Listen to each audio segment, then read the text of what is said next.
تو ہم سلام پھیر سلام لیں، پھیر دیجیے، تو ہماری 2 کاؤنٹ ہو گئی. 2 کاؤنٹ ہو. اگر تو آپ سمجھتے ہیں نا کہ تراویح لمبی پڑھائیں گے تو آپ وہ سنت اگر شروع کی ہوئی تو پوری کر لیں، ٹھیک ہے، کیونکہ آپ ان اینی کیس جا ملیں گے ان سے.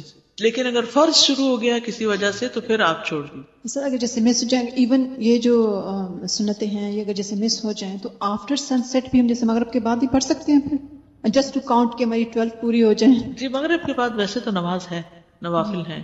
یعنی ان کی انٹینشن یہ ہو کہ جو میری مس ہو گئی ہیں وہ عصر کے بعد تک کا تو ملتا ہے، مغرب کے بعد تک کی کوئی وہ ملتی نہیں ہے، کیونکہ یہ دن کے نوافل ہے بیسیکلی، جی جی اور دن ختم ہو چکا ہے. کسی کی سچویشن ایسی ہو گئی تھی تو اس لیے میں پوچھ رہی ہوں کہ کوئی بات نہیں، وہ اللہ تعالیٰ کو پتہ ہے. یاد رکھیے جو شخص کسی عمل پہ دوام کرتا ہے نا تو کبھی نہیں بھی کر سکتا تو اس کا اجر لکھ لیا جاتا ہے. ٹھیک ہے. السلام علیکم ورحمۃ اللہ وبرکاتہ. مالک میرا سوال یہ ہے کہ چارج کی جو 4 رکعت جو پڑھی اور جو ظہر کی سنتیں ہیں 4 رکعت پڑھی، اس کا اجر یہ ہے کہ جنت میں گھر ملے گا.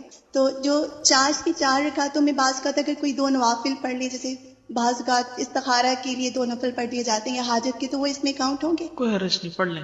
مسجد میں جاتے ہیں پتہ چل گیا سب کھڑے ہو گئے اور میں بھی کھڑی ہو گئی. اب بات پڑھتے پڑھتے پتہ چلا کہ اب سلام پھیرنے کا وقت آ گیا، مگر یہ تو 2 رکعت کمپلیٹ کرنی تھی یا 4 رکعت کمپلیٹ ہونی چاہیے تھی، تو کیپ گوئنگ کروں یا سلام پھیر دو؟ وہ تو پوری کرنی ہوگی. ابھی ہم اس ٹاپک پہ آئے نہیں ہیں، کیونکہ جو امام نے نماز پڑھی اس نے تو 4 پڑھ لی، لیکن آپ آخری رکعت میں گئے. ہاں جی، تو آپ کو اپنی 3 پوری کرنی ہوگی کھڑے ہو کے. تو کیپ گوئنگ کروں کہ سلام پھیرے بعد واپس سے سلام پھیرنے سے پہلے کھڑی ہو جائیں. ابھی وہ 4 سنت بعد والے جو کہا کہ اگر عادت ہے ہماری 2 ہی پڑھنے کی تو پھر وہ 2 بھی پڑھ لوں یا صرف 4 پڑھ کے کافی ہو جائے؟ 2 مؤکدہ ہیں اور جو باقی 2 ہیں وہ غیر مؤکدہ ہیں. تو 12 جو بنے گی نا وہ ان 2 مؤکدہ کے ساتھ مل کے بنے. ٹھیک تو ہے. 4 پڑھ کے پھر 2 پڑھ لوں؟ 4 پڑھ کے ظہر سے پہلے 2 پڑھ لی، ظہر کے بعد ہو گئی آپ کی. ٹھیک ہے. 2 پڑھنے کی ہمیں عادت ہے، ظہر کے بعد 2 پڑھنے کی عادت ہے، تو 4 ہی پڑھیں بس.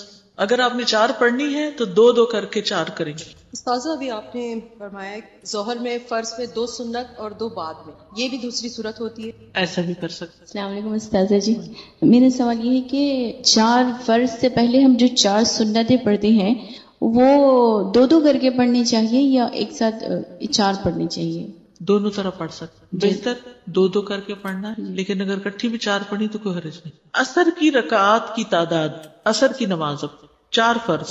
صائب بن یزید سے مروی ہے، وہ کہتے ہیں کہ ظہر اور عصر کی نماز 2 رکعت فرض کی گئی تھی، تو صحابہ ظہر کے بعد 2 رکعت اور عصر کے بعد 2 رکعت ادا کرتے تھے.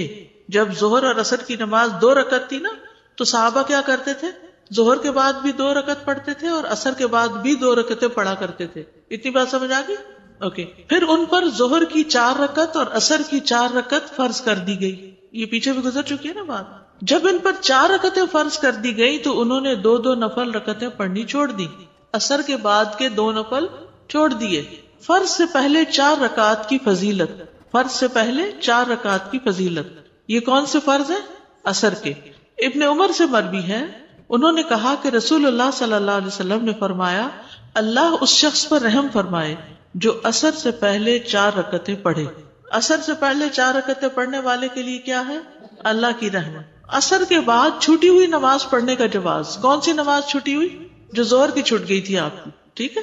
یہ بڑی دلچسپ حدیث ہے. قریب مولا ابن عباس سے مروی ہے کہ عبداللہ بن عباس رضی اللہ عنہما عبد الرحمن بن اظہر اور مسور بن مخرمہ نے انہیں نبی صلی اللہ علیہ وسلم کی زوجہ حضرت عائشہ کی خدمت میں بھیجا. قریب جو ہے یہ ابن عباس کے آزاد کردہ غلام ہیں. ٹھیک ہے. تو عبداللہ بن عباس، عبد الرحمن بن اظہر اور مسور بن مخرمہ نے 3 لوگوں نے مل کے ابن عباس کے غلام قریب کو کہاں بھیجا؟ نبی صلی اللہ علیہ وسلم کی زوجہ حضرت عائشہ کی خدمت میں بھیجا اور کہا کہ انہیں ہم سب کی طرف سے سلام کہنا. اب ادب سیکھیے. جب ہم کسی کو میسج بھیجتے ہیں نا، جاؤ میری طرف سے یہ کہہ دو، کہ جا کے انہیں پہلے سلام کرنا، ہمارا سلام دینا. اس سے بھی پتہ چلتا ہے کہ سلام بھجوایا جا سکتا ہے. اور ان سے عصر کے بعد 2 رکعتوں کا مسئلہ پوچھنا اور کہنا کہ ہمیں معلوم ہوا ہے کہ آپ یہ رکعتیں پڑھتی ہیں، جبکہ ہمیں یہ بات پہنچی ہے کہ رسول اللہ صلی اللہ علیہ وسلم نے ان سے منع فرمایا کہ عصر کے بعد اب 2 رکعتیں نہیں ہیں، آپ کیوں پڑھتی ہیں یہ؟ چنانچہ میں، یعنی قریب کہتے ہیں، ان کی خدمت میں حاضر ہوا اور وہ سب بات پہنچائی جو انہوں نے مجھ سے کہی تھی. تو عائشہ رضی اللہ عنہا نے کہا کہ جاؤ ام سلمہ سے معلوم کرو. خود جواب نہیں دیا, کیا کہا؟ ام سلمہ سے معلوم کرو. میں ان حضرات کے پاس واپس آیا. انہوں نے بھیجا تھا کس کے پاس؟ حضرت. یہ خود سے نہیں آگے چل پڑے, واپس گئے اور ان کا جواب بتایا. تو انہوں نے مجھے ام سلمہ کی خدمت میں بھیج دیا رضی اللہ تعالی عنہ, اس بات کے ساتھ جو انہوں نے مجھے حضرت عائشہ رضی اللہ عنہا سے پوچھنے کے متعلق کہی تھی. ام سلمہ نے جواب دیا کہ میں نے اللہ کے رسول کو سنا تھا کہ آپ عصر کے بعد نماز سے منع فرماتے تھے, لیکن میں نے آپ کو 2 رکعتیں پڑھتے ہوئے پایا. ایک دن آپ عصر کی نماز پڑھا کر تشریف لائے اور میرے ہاں انصار کے قبیلہ بنی حرام کی کچھ عورتیں بیٹھی تھی. آپ نے یہ رکعتیں پڑھی تو میں نے خادمہ کو آپ کے پاس بھیجا. میں نے اس سے کہا کہ جا کر آپ کے پاس کھڑی ہو جانا اور کہنا کہ ام سلمہ پوچھتی ہیں کہ اللہ کے رسول, میں نے آپ کو سنا ہے کہ آپ ان سے منع فرماتے ہیں اور میں آپ کو دیکھتی ہوں کہ آپ انہیں پڑھ رہے ہیں. وہ خود کیوں نہیں گئی پوچھنے؟ کیونکہ ان کے پاس خواتین بیٹھی تھی. ڈیلیگیٹ کر دیا انہوں نے کہا. یعنی اگر آپ کے پاس مہمان بیٹھے ہوں تو آپ کسی بچے کو یا کسی اور کو کوئی کام دے کے بھیج دیں, نہ کہ ہر چیز پہ خود ہی اٹھ جائیں. یہ بھی ایک ادب ہے. بعض لوگ تو اپنے بچے پکڑا کے خود نکل جاتے ہیں. اگر آپ اپنے ہاتھ سے اشارہ فرما دیں تو ان سے ذرا دور ہو جانا. خادمہ کو یہ بھی سمجھایا کہ اگر آپ منع کریں تو دور ہو جانا. چنانچہ خادمہ نے ایسے ہی کیا, یعنی وہ جا کے کھڑی ہوئی, پوچھا, آپ نے اپنے ہاتھ سے اشارہ کیا تو پیچھے ہٹ گئی. جب آپ صلی اللہ علیہ وسلم فارغ ہوئے تو فرمایا, اے بنت ابی امیہ, یہ حضرت سلمہ کے والد کا نام ہے ابو امیہ, تم نے عصر کے بعد کی ان 2 رکعتوں کے متعلق پوچھا ہے.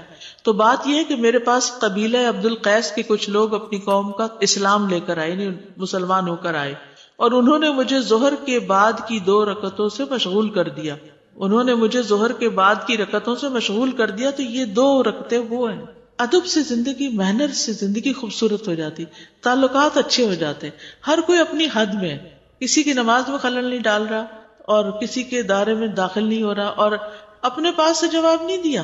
اور حضرت ام سلمہ نے پوری وضاحت کی کہ کیا ہوا, وہ 2 رکعتیں کیوں پڑھی تھی. اب حضرت عائشہ نے جواب نہیں دیا تو اس سے بھی یہ پتا چلتا ہے کہ ہو سکتا ہے وہ بھی اپنی کوئی قضا سنت پڑھ رہی ہوں. اس میں آپ دیکھیے, عبادات ہوں یا احکامات ہوں یا بتانے کا انداز, اس میں ویرائٹی بڑی ہے. مونوٹنس نہیں ہے آپ صلی اللہ علیہ وسلم کا انداز. یعنی آپ کبھی ایک نام سے پکارتے ہیں, کبھی دوسرے نام سے پکارتے ہیں, کبھی ایک دعا پڑھتے ہیں, کبھی دوسری دعا پڑھتے ہیں. تو اس سے انسان غفلت کا شکار نہیں ہوتا. انسان کی جو فضیلت ہے نا, وہ اس کی عقل کے استعمال پر ہے. جہاں عقل کی کمی ہوئی وہاں اس کا مقام گرا. اور یہ ادب آداب جو ہیں ان کا لحاظ رکھنا عقل مند ہونے کی نشانی ہے. بے ادب بے نصیب. اور حضرت عائشہ کو اس بات کا پتا ہوگا, یہ ڈسکس ہوئی ہوگی کہ حضرت ام سلمہ اس وقت زیادہ بہتر پوزیشن میں ہے کہ بات پوری سمجھا دے. اور ویسے بھی ام سلمہ رضی اللہ عنہا بھی بڑی فقیہہ خاتون. امام ابن القیم نے لکھا کہ اگر ان کے فتاوی کو اکٹھا کیا جائے تو کتاب بن جائے. بعض اوقات خادموں کا یہی کام ہوتا ہے نا کہ وہ بے سمجھ ہوتے ہیں اور ایک بات جو مالک نے کہی وہ بے وجہ دہرائے چلے جاتے ہیں, تو وہ بھی ادب ساتھ سکھا کے بھیجا. اس سے تربیت کا پتہ چلتا ہے. سنن نبی داؤد 1275 ہے حدیث کا نمبر. استاذہ, یہ جو بچے یونیورسٹی جاتے ہیں تو ان کا یہ بڑا اسپیشل وے ہے کہ وہ کہتے ہیں جو ٹیچر ایک دم ایک یہ مونوٹنس وے میں پڑھا رہے ہوتے ہیں تو وہ سب سے بورنگ کلاس ہوتی ہے, اور وہ اپنا پورا جو ریسٹ ہوتا ہے وہ اس کلاس میں تھے. تو سبحان اللہ, جو آپ کا یہ ورڈ آپ نے بولا تو مجھے وہ بات یاد کہ کیوں اس طرح ہر چیز میں ویرائٹی ہے کہ غفلت سے وہ نکلو, ہر چیز کو شعور کے ساتھ کرو. بالکل. عربوں کے ہاں تو مہینے کی ہر رات کا نام الگ ہے, چاند کا, یعنی بہت ویرائٹی. ایک ایک جانور کے, شیر کے کئی نام ہیں, شراب کے کئی نام ہیں. تھوڑی سی پوزیشن سچویشن بدلی, نام بدل گیا. اس سے پتہ چلتا ہے کہ کمیونیکیشن کتنی درست ہوتی ہوگی. ادب, زبان, ووکیبلری, پریسیژن, یس, نہ آگے نہ پیچھے, نہ زیادہ نہ کم. تو استاد نبی صلی اللہ علیہ وسلم نماز پڑھ رہے تھے, اس دوران انہوں نے کوسچن کیا. جی ہاں, نماز کے دوران. اصل میں حضرت ام سلمہ تو دیکھ رہی تھی کہ وہ پڑھ رہے ہیں, لیکن ہو سکتا ہے کہ جانے سے پہلے ختم ہو جائے تو پوچھ لینا. لیکن انہوں نے کہا کہ جب اشارہ کریں تو پھر تو اس سے پتا چلے کہ اگر وہ پڑھ رہے ہوگے تو اشارہ کریں گے, اگر نہیں پڑھ رہے ہوگے تو جواب دے دیں. تو عصر کی نماز کتنی ہوئی؟ 4 سنت غیر مؤکدہ. فائدہ کیا ہے اگر کوئی پڑھے تو؟ جی اللہ کی رحمت. یاد رکھیے کہ اگر آپ 4 نہیں بھی پڑھ سکتے نا, مسجد میں ہے, اذان ہو گئی ہے, تو اذان کے بعد 2 رکعتیں بھی پڑھ سکتے ہیں. عصر کی اذان کے بعد 2 رکعتیں پڑھ کے بھی آپ امام کے ساتھ شریک ہو سکتے ہیں. مغرب کی رکعات کی تعداد 3 فرض. عبید اللہ بن عبداللہ بن عمر نے خبر دی کہ ان کے والد نے کہا رسول اللہ صلی اللہ علیہ وسلم نے مزدلفہ میں مغرب اور عشاء کی نمازیں جمع کی، ان دونوں کے درمیان کوئی نفل نماز نہ تھی. آپ نے مغرب کی 3 رکعتیں ادا کی اور عشاء کی 2 رکعتیں ادا کی. تو اس سے کیا پتا چلتا ہے کہ 3 کو 2 نہیں کیا، 3 ہی پڑھی. فرض سے پہلے 2 سنتیں. عبداللہ مزنی رضی اللہ عنہ سے روایت ہے کہ نبی صلی اللہ علیہ وسلم نے فرمایا مغرب سے پہلے 2 رکعتیں ادا کرو. تیسری مرتبہ فرمایا جو چاہے پڑھے. یہ اس لیے فرمایا کہ کہیں لوگ اس کو سنت موقدہ نہ بنا لیں.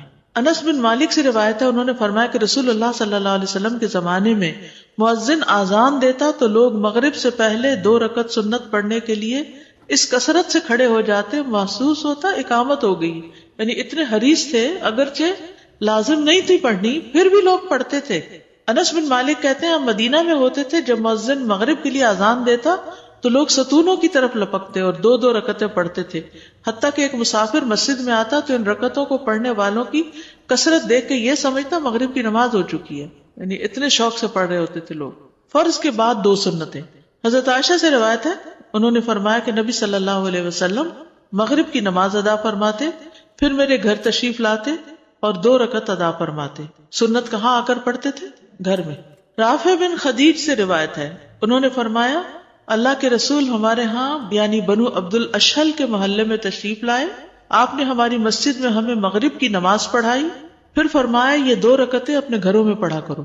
ان رکعات میں قرات. عبداللہ بن مسعود سے روایت ہے کہ نبی صلی اللہ علیہ وسلم مغرب کی نماز کے بعد کی 2 رکعتوں میں قل یا ایھا الکافرون اور قل ھو اللہ احد پڑھتے تھے. ٹھیک ہے. عشاء کی رکعات کی تعداد 4 فرض. زوجہ نبی صلی اللہ علیہ وسلم عائشہ رضی اللہ تعالی عنہا سے مروی ہے، انہوں نے کہا کہ رسول اللہ صلی اللہ علیہ وسلم پر مکہ مکرمہ میں نماز کی ابتدائی فرضیت 2 رکعتوں کی صورت میں ہوئی، سوائے مغرب کے کہ اس کی 3 رکعتیں تھیں. پھر اللہ سبحانہ تعالیٰ نے حضر میں یعنی گھر پر ظہر، عصر اور عشاء کو 4 کے ساتھ پورا کر دیا. فرض کے بعد 2 رکعت. ابن عمر سے روایت ہے، انہوں نے فرمایا کہ میں نے نبی صلی اللہ علیہ وسلم کے ساتھ ظہر سے پہلے 2 رکعتیں، ظہر کے بعد 2 رکعتیں، مغرب کے بعد 2 رکعتیں، عشاء کے بعد 2 رکعتیں اور جمعہ کے بعد 2 رکعتیں پڑھی، جبکہ مغرب اور عشاء کی سنتیں آپ اپنے گھر میں پڑھتے تھے. ٹھیک ہے. ظہر سے پہلے 2 رکعتیں، ظہر کے بعد 2 رکعتیں، مغرب کے بعد 2 رکعتیں، عشاء کے بعد 2 رکعتیں، جمعہ کے بعد 2 رکعتیں، جبکہ مغرب اور عشاء کی سنتیں آپ اپنے گھر میں پڑھتے تھے. ٹھیک ہے. دیگر نوافل یعنی کیا ان 12 سنتوں کے علاوہ بھی کوئی اور نوافل ہیں یا نماز کی غیر موقدہ سنتوں کے علاوہ بھی کچھ اور رکعتیں ہیں؟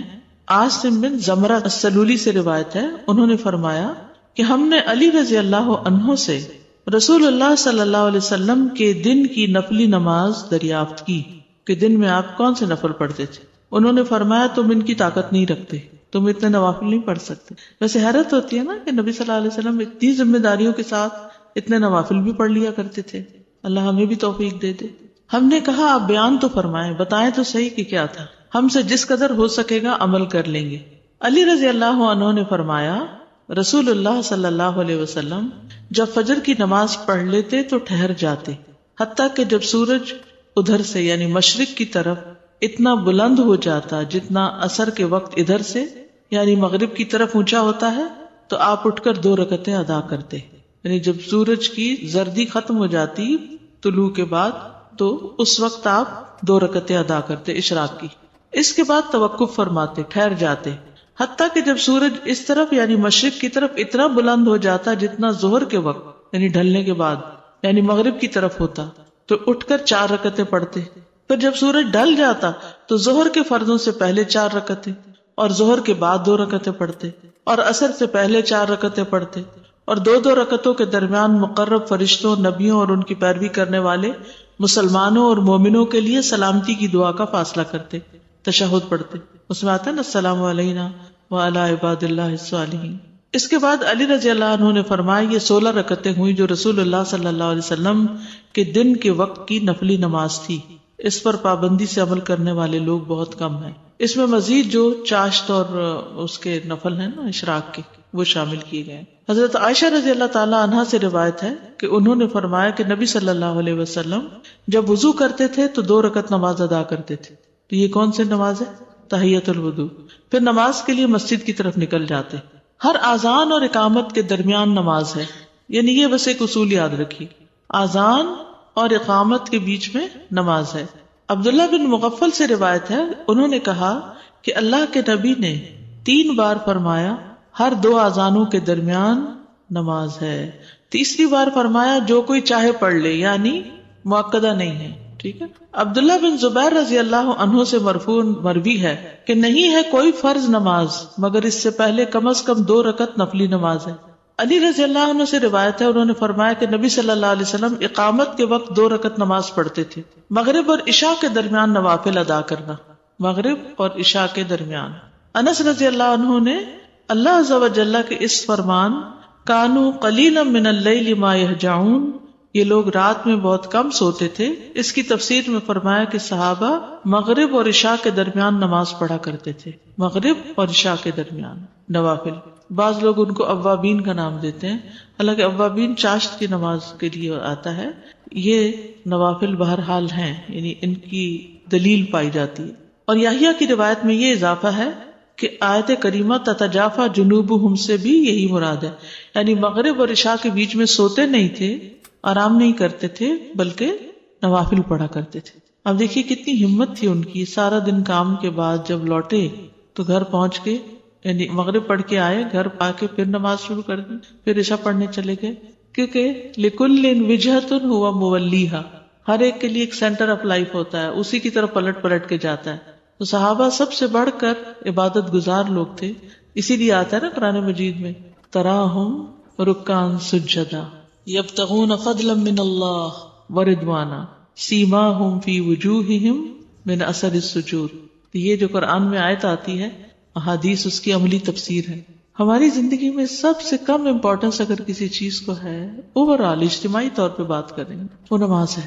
بے دھڑک شادیوں میں گئے ہیں، نماز کی پرواہ نہیں، فوتگی میں گئے ہیں، نماز کی پرواہ نہیں، سفر میں ہیں، نماز کی پرواہ نہیں. لیسٹ بادریشن ہے نماز کے بارے میں، بس ٹھیک ہے پڑھ لی تو پڑھ لی، نہیں تو کوئی بات نہیں، جب جی چاہا قضا کرے، سوتے پڑے رہ گئے کوئی بات نہیں.